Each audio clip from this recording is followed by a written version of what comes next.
Hi guys, welcome back to my channel. It's Angela. And finally decided I had time to do Candy from Candy Soul and Soil, we all know and love. She did a tag. I can't remember the name of the tag. It's a Christmas tree tarot tag. Show me your baubles. There's 9 prompts. And she did a whole, if you haven't, I'll post her link below if you haven't seen the video. But she did a whole thing of getting her stuff out of the attic and decorating the tree and all that. And did 9 prompts in the meantime. And I thought that were pretty clever. So I thought I'd go ahead and do them. Now, I did cheat. I have 2 or 3 that's got a couple. So, prompt 1 is the Dusty Attic deck. A deck that feels like a dusty attic full of treasure and secrets. The first deck I thought of is my dirty looking old Rider-Waite-Smith. Where's the card? It's, oh my gosh. There's extra cards in here. Lots of extra cards in here. I've been using this a lot lately. This deck is one of those. It's the Pam's Vintage Tarot. There's a lot of extra cards in here. And then the tarot deck. And it's published by Rial. It doesn't say on there. I don't think. It does on the box. They are bridge size, which I love. And it looks very, very vintage. I'm not going to go into too much detail because everybody knows what RWS is. It just looks very old and dusty and like something that's been sitting, aging for a long, long time. And why there's reversals in here, I don't know because I don't do reversals. But this is my Pam's Vintage RWS. I love it. It's one of those decks that I don't use for months and months and months, and then all of a sudden I'll use it for like a month straight, and then I'm good. And that is one of my dusty old decks. I could not let this go without putting in my zombie tarot because it looks aged. It's got this old looking paper to it. Here's the backs. It's set in the 50s. So it could very well be somebody's deck that they used in the 50s and put away. And then like some granddaughter is coming in to clean out her chest and finds this deck. Fully intact, fully aged. It's sublime. I love, love, love this deck. But that is the Zombie Tarot. Everybody knows and loves this deck. So that is prompt 1. I can't keep going on here. The Daily Attic deck, the Dusty Attic deck. So number 2 is the Christmas Tree Structure deck. Tell me about the key tarot structure you love. So, of course, this is The Keeper of the Sacred Bee by Kelly Burton, a RWS girl. This is the RWS in her series of decks. The backs. This deck is gorgeous. It is very much a Rider-Waite-Smith deck. It just has different coloring, and I love it to pieces. Love it, love it, love it. And I love the shimmy of the cardstock. It's stunning. I love it. And there's lots of bees, and they're so beautiful and so pretty. And I love it to pieces. So that is my RWS pick for this. The tarot structure is RWS. Now, I will say there are exceptions to that rule. Her first deck in the series, The Journey of the Sacred Bee, this was the very first deck in the Kelly Burton Bee series. This is edge and teal backs. I've talked about this deck so many times that you guys know. This is a Thoth-based deck, and yet I don't read Thoth, but this deck has my heart. It's my top 5, probably forever, favorite decks ever. I love it to pieces. The images are stunning, and I fought this deck for so long. When it came out on Kickstarter, I'm like, no, I don't have any need for a B deck. And it's like, but you need me. And I'm like, no, I don't. Then it came out on pre-order. It said, buy me. And I'm like, no, not going to buy you. I don't need a B deck. And then months after the pre-order was over and everybody had their decks and it was already gone and out, it said, buy me. And I'm like, fine, I'll buy you. I don't know what the huff is, but I'll buy you. And like I said, before I got through the walkthrough, I was in love. This deck has been insightful. I've said many times, it's like my teacher, my Hierophant deck, and I love it to pieces. So there are exceptions to my RWS rule. This is one of maybe 3 total. So that is the Christmas Tree Structure deck. Number 3, the Tinsel deck. A deck you get wrapped up in, and using it can make you forget about other decks. And that is my baby, my forever, like Sears Tarot. When I need a friend or somebody to depend on, I pull this deck out. When I'm having a crisis, this deck comes out. When I just want to pick me up. And of course, the 8 of Swords is on the bottom. This is the reason I bought this deck. It's so many reasons why I have this deck. This is my soul deck, my favorite deck ever. If I could only ever have one deck, it would be this deck. During the height of the pandemic in 2020, when I was homebound and didn't know if I was going to get paid again or when, and I was stressing out every day because I'm a Virgo, my middle name is Stress, this deck was there for me. There were days where I'm like, I'm not going to pull a card today. And then something was like, really? You're not going to pull a card? You're going to let your anxiety win? And I'm like, no. And I would pull a card and it would be exactly what I needed to hear in that moment. And like I said, this deck, I can put it down and 6 months later pick it up and we pick up the conversation exactly where we left off. I love it to pieces. My only regret is that I don't have the indie version because I came into tarot after it was already gone. But I'm so glad I have it now, and it looks like the box is starting to come apart a little bit. I might have to get me another copy of this deck. The cards are warped a little, but that's because I've used the crap out of it, and I love it to pieces. So that is the Tinsel deck, the deck that I get so wrapped up in using it that other decks cease to exist for me. Number 4, the Bauble deck, a deck that keeps rolling around and turns up over and over in your practice as you reach for it all the time. That is my number 4 deck ever, and it's funny because it's on prompt number 4, the Stretch Tarot by J.E. Stretch. This is the Make Playing Cards version that came out in 2021, 2022, one of them two. It's a more flexible, it's a linen cardstock, so you can actually ruffle shuffle it. The other you can't.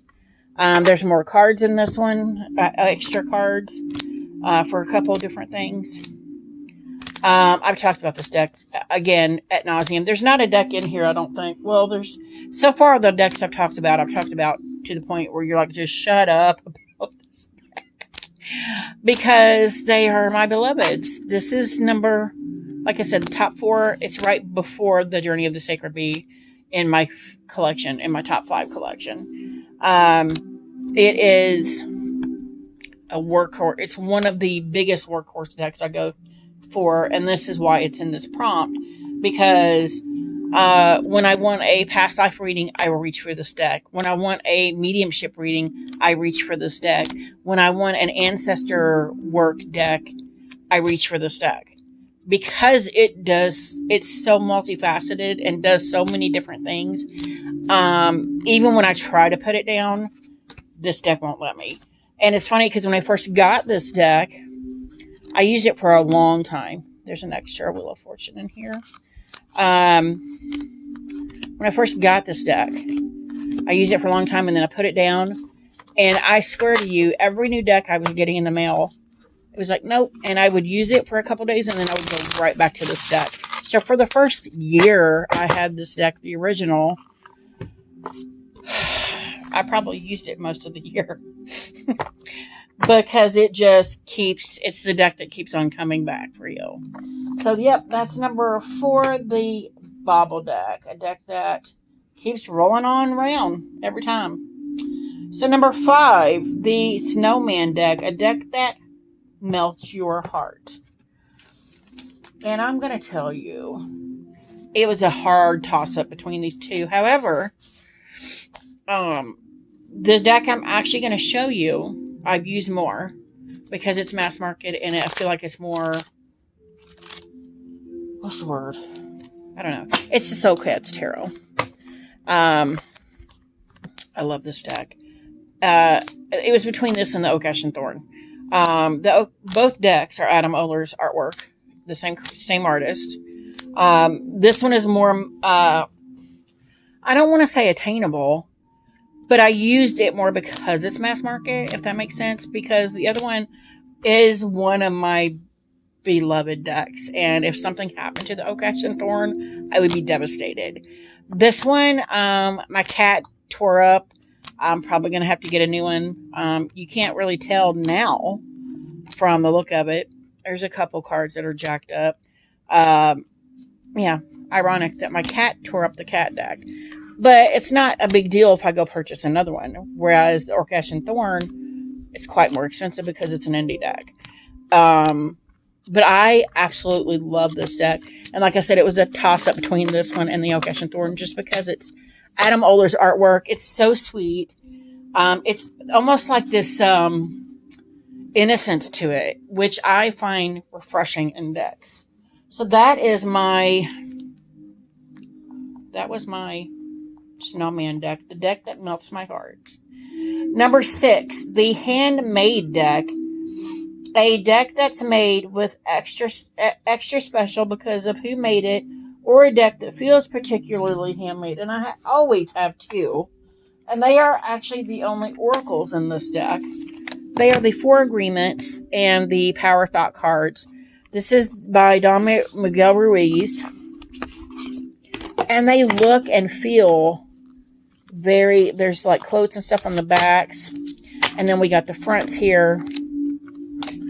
That just feel like childlike and like a kid put these together. They did the artwork and, every time I pull these out, I'm like, I need to take these to work for real. But that was the 4 Agreements. And then this one really does. It's the Power Thought cards. It literally looks like a kid did this. It's by Louise Kay. These are some cute little affirmation cards, and I love them to pieces. I just don't use them that often because I think it's because of the kitty words in it. It feels very homemade. Look, I mean, it looks very homemade. I would not be surprised if this is somebody's homemade stuff that they just scanned and made into a card. But the words on them are awesome. The cards are awesome. I just don't use them quite as much as I thought I would. When I first started doing tarot, I was buying everything that was like, ooh, I need an affirmation deck, or ooh, I need this kind of deck. And I probably didn't.